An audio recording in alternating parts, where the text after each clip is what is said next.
Pride and Prejudice by Jane Austen, Chapter 55. A few days after this visit, Mr. Bingley called again, and alone. His friend had left him that morning for London, but was to return home in 10 days' time. He sat with them above an hour, and was in remarkably good spirits. Mrs. Bennet invited him to dine with them, but with many expressions of concern he confessed himself engaged elsewhere. "Next time you call," said she, "I hope we shall be more lucky." he should be particularly happy at any time, etc., etc., and if she would give him leave, would take an early opportunity of waiting on them. "Can you come tomorrow?" Yes, he had no engagement at all for tomorrow, and her invitation was accepted with alacrity. He came, and in such very good time that the ladies were none of them dressed. In ran Mrs. Bennet to her daughter's room, in her dressing gown and with her hair half finished, crying out, "My dear Jane, make haste and hurry down. He is come. Mr. Bingley is come. He is indeed. Make haste, make haste. Here, Sarah, come to Miss Bennet this moment and help her on with her gown. Never mind Miss Lizzie's hair." "We will be down as soon as we can," said Jane. "but I dare say Kitty is forwarder than either of us, for she went upstairs half an hour ago." "Oh, hang Kitty, what has she to do with it? Come, be quick, be quick. Where is your sash, my dear?" But when her mother was gone, Jane would not be prevailed on to go down without one of her sisters. The same anxiety to get them by themselves was visible again in the evening. After tea Mr. Bennet retired to the library, as was his custom, and Mary went upstairs to her instrument. 2 obstacles of the 5 being thus removed, Mrs. Bennet sat looking and winking at Elizabeth and Catherine for a considerable time without making any impression on them. Elizabeth would not observe her, and when at last Kitty did, she very innocently said, "What is the matter, mamma? What do you keep winking at me for? What am I to do?" "Nothing, child, nothing. I did not wink at you." She then sat still 5 minutes longer, but unable to waste such a precious occasion, she suddenly got up, and saying to Kitty, "Come here, my love, I want to speak to you," took her out of the room.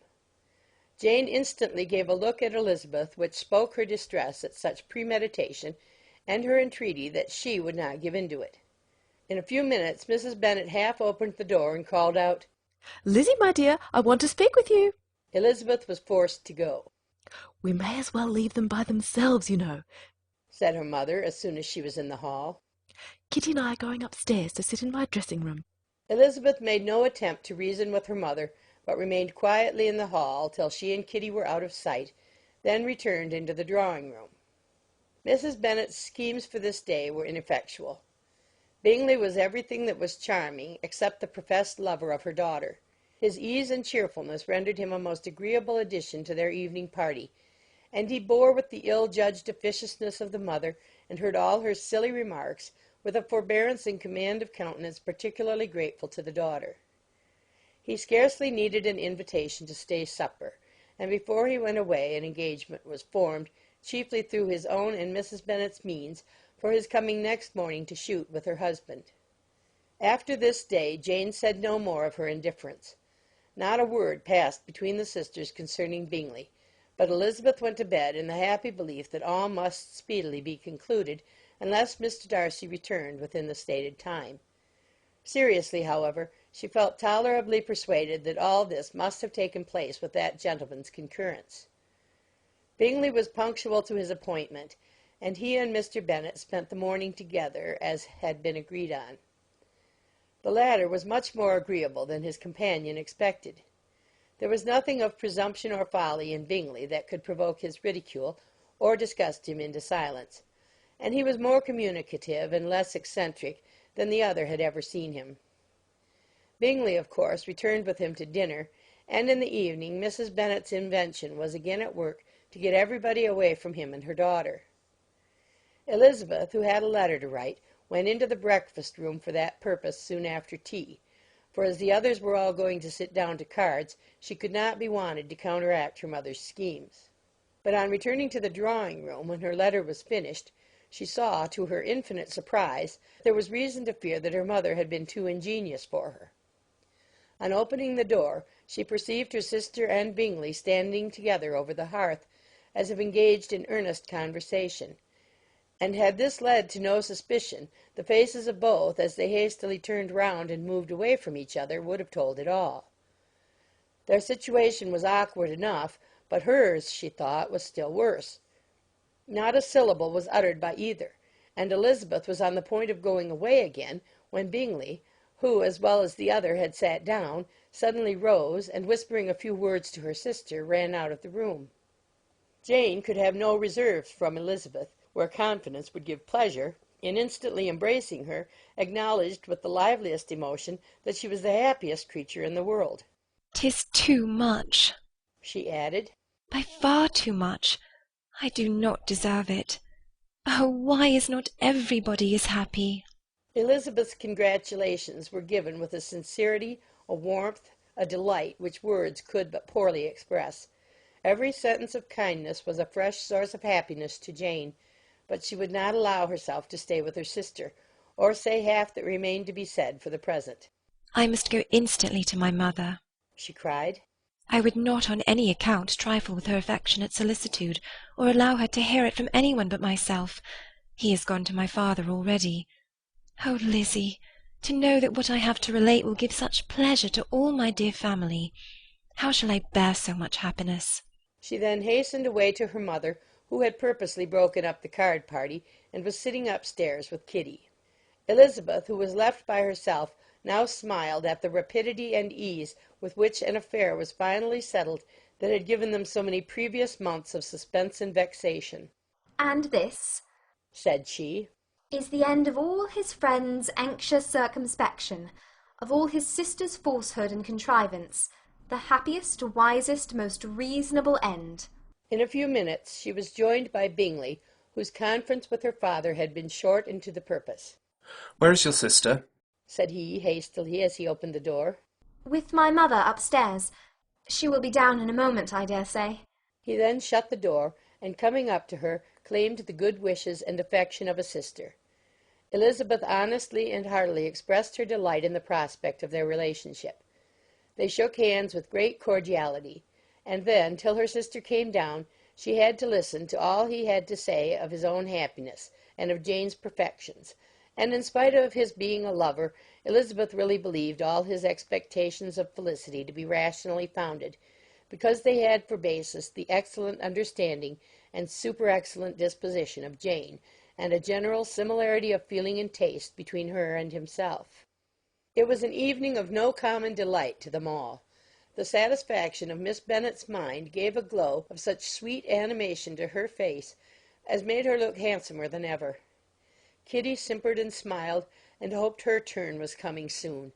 Mrs. Bennet could not give her consent or speak her approbation in terms warm enough to satisfy her feelings, though she talked to Bingley of nothing else for half an hour. And when Mr. Bennet joined them at supper, his voice and manner plainly showed how really happy he was. Not a word, however, passed his lips in allusion to it, till their visitor took his leave for the night. But as soon as he was gone, he turned to his daughter and said, "Jane, I congratulate you. You will be a very happy woman." Jane went to him instantly, kissed him, and thanked him for his goodness. "You're a good girl," he replied, "and I have great pleasure in thinking you will be so happily settled. I have not a doubt of your doing very well together. Your tempers are by no means unlike. You are each of you so complying that nothing will ever be resolved on, so easy that every servant will cheat you, and so generous that you will always exceed your income." "I hope not so. Imprudence or thoughtlessness in money matters would be unpardonable in me." "Exceed their income, my dear Mr. Bennet!" cried his wife. "What are you talking of? Why, he has 4,000 or 5,000 a year, and very likely more." Then, addressing her daughter, "Oh, my dear, dear Jane, I am so happy. I'm sure I shan't get a wink of sleep all night. I knew how it would be. I always said it must be so at last. I was sure you could not be so beautiful for nothing. I remember as soon as I ever saw him, when he first came into Hertfordshire last year, I thought how likely it was that you should come together. Oh, he is the handsomest young man that ever was seen." Wickham, Lydia were all forgotten. Jane was beyond competition her favourite child. At that moment she cared for no other. Her younger sisters soon began to make interest with her for objects of happiness which she might in future be able to dispense. Mary petitioned for the use of the library at Netherfield, and Kitty begged very hard for a few balls there every winter. Bingley from this time was of course a daily visitor at Longbourn, coming frequently before breakfast and always remaining till after supper, unless when some barbarous neighbour, who could not be enough detested, had given him an invitation to dinner which he thought himself obliged to accept. Elizabeth had now but little time for conversation with her sister, for while he was present Jane had no attention to bestow on any one else. But she found herself considerably useful to both of them in those hours of separation that must sometimes occur. In the absence of Jane, he always attached himself to Elizabeth for the pleasure of talking of her, and when Bingley was gone, Jane constantly sought the same means of relief. "He has made me so happy," said she one evening, "by telling me that he was totally ignorant of my being in town last spring. I had not believed it possible." I suspected as much, replied Elizabeth. But how did he account for it? "It must have been his sister's doing.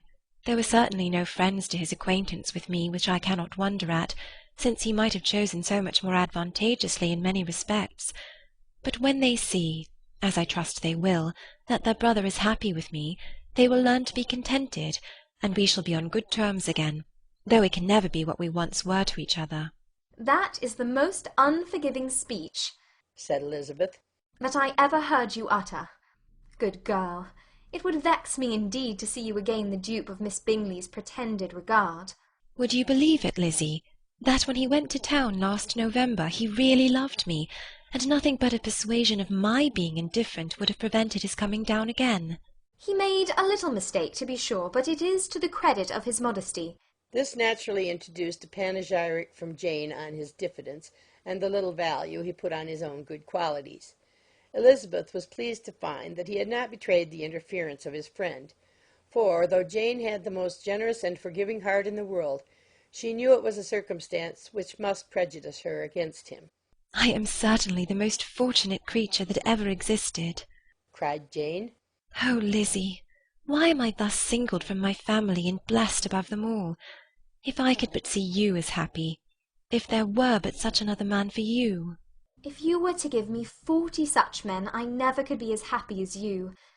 Till I have your disposition, your goodness, I never can have your happiness. No, no, let me shift for myself, and perhaps, if I have very good luck, I may meet with another Mr. Collins in time. The situation of affairs in the Longbourn family could not be long a secret. Mrs. Bennet was privileged to whisper it to Mrs. Phillips, and she ventured without any permission to do the same by all her neighbours in Meryton. The Bennets were speedily pronounced to be the luckiest family in the world, though only a few weeks before, when Lydia had first run away, they had been generally proved to be marked out for misfortune. End of chapter 55.